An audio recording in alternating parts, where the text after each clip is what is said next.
സംസ്ഥാനത്ത് driving ലൈസൻസിനുള്ള learners ടെസ്റ്റും online സേവനങ്ങളും അവതാളത്തിൽ. ഗതാഗത വകുപ്പിന്റെ സേവനങ്ങൾ ലഭ്യമാക്കുന്ന സൈറ്റായ സാരഥി തകരാറിലായതാണ് പ്രതിസന്ധി സൃഷ്ടിക്കുന്നത്. സൈറ്റിന്റെ തകരാർ 30 മണിക്കൂറിനപ്പുറവും പരിഹരിക്കാനായിട്ടില്ല. 2019 മുതൽ ഗതാഗത വകുപ്പ് ഓൺലൈൻ സേവനം ലഭ്യമാക്കുന്നത് സാരഥി എന്ന സൈറ്റ് വഴിയാണ്. തുടക്കം മുതൽ തന്നെ സാരഥി സൈറ്റ് വഴിയുള്ള സേവനങ്ങൾക്ക് പ്രശ്നങ്ങൾ നേരിട്ടിരുന്നു. എന്നാൽ ഇത് സൈറ്റിന്റെ പ്രവർത്തനം ഏറെക്കുറെ പൂർണ്ണമായി തകരാറിലാക്കിയതോടെ ഡ്രൈവിംഗ് ലൈസൻസിന് അപേക്ഷ നൽകിയവരുടെ ലേണേഴ്സ് ടെസ്റ്റും ഗതാഗത വകുപ്പിന്റെ ഓൺലൈൻ സേവനങ്ങളും പൂർണ്ണമായി മുടങ്ങി.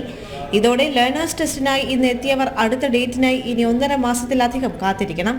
ഈ കാലയളവിൽ ലേണേഴ്സ് ജയിച്ചവരും പുതിയതായി അപേക്ഷിച്ചവരും അടക്കമുള്ളവർക്ക് പിന്നാലെ മാത്രമാകും ഇന്ന് ലേണേഴ്സ് എഴുതാൻ കഴിയാത്തവർക്ക് ലൈസൻസ് ടെസ്റ്റിന് ഡേറ്റ് ലഭിക്കുക.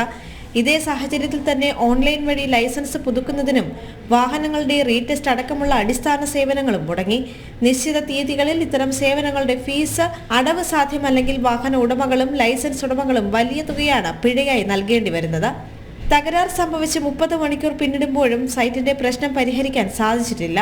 മോട്ടോർ വാഹന വകുപ്പ് ഓഫീസിലെ കമ്പ്യൂട്ടറുകൾ പഴക്കം ചെന്നതും ഇന്റർനെറ്റ് കണക്ഷനുകൾ വേഗത കുറഞ്ഞതുമാണെന്നും ഇത് ഓഫീസിന്റെ പ്രവർത്തനങ്ങളെയും ഓൺലൈൻ സേവനങ്ങളെയും പ്രതികൂലമായി ബാധിക്കുന്നതായും ജീവനക്കാർ തന്നെ പറയുന്നുണ്ട്.